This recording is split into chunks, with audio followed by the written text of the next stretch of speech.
Board Game Geek Glossary defines Ameritrash games as games that emphasize a highly developed theme, characters, or factions with individually defined abilities, player-to-player conflict, and usually a moderate to high level of luck. So at its core, Ameritrash games are all about theme. Many designers build worlds, lore, and stories that are then incorporated into a game. As players, we need to learn about these new worlds and lore in order to really get into the game.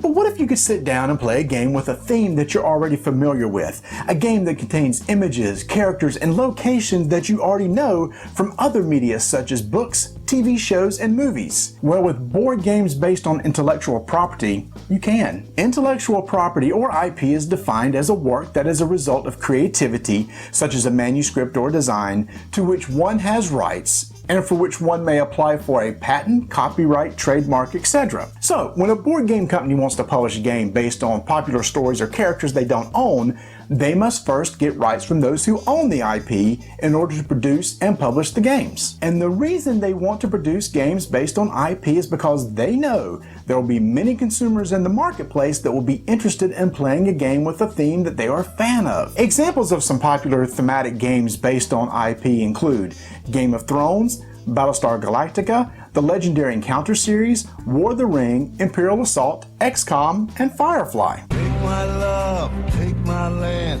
take me where I cannot stand. Each of these games will have a draw from a segment of gamers that are already familiar with the IP they are based on. And when the mechanics of the game are well integrated with the theme, then the game will be set to provide a very memorable experience for the players. For example, in Game of Thrones 2nd Edition, you play as one of the powerful families of Westeros trying to take control of the land in effort to sit upon the Iron Throne.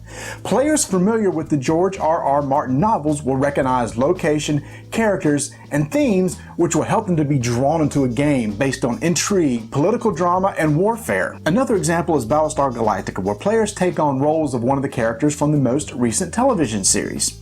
Each character has their own role and unique abilities, but just like the TV show, not all the Cylons look like toasters, as some other players are secretly working against the humans to keep them from reaching their final destination. In games like these, people familiar with the IP will quickly find a connection with the game, which help create a more in-depth experience. However, be forewarned that not all games based on IP are necessarily good. Many times the IPs are slapped onto a game without much thought on how to integrate the IP into the game beyond some artwork and references. It's like movies that are made based on video games. Many may look good, but once you see it, you realize it's more about making money than making a good movie.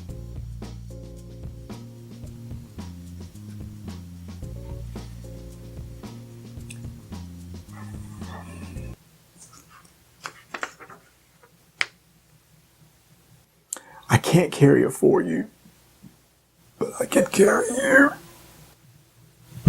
When a well-known IP is merged with a sound game design, it allows a player to become immersed in the game.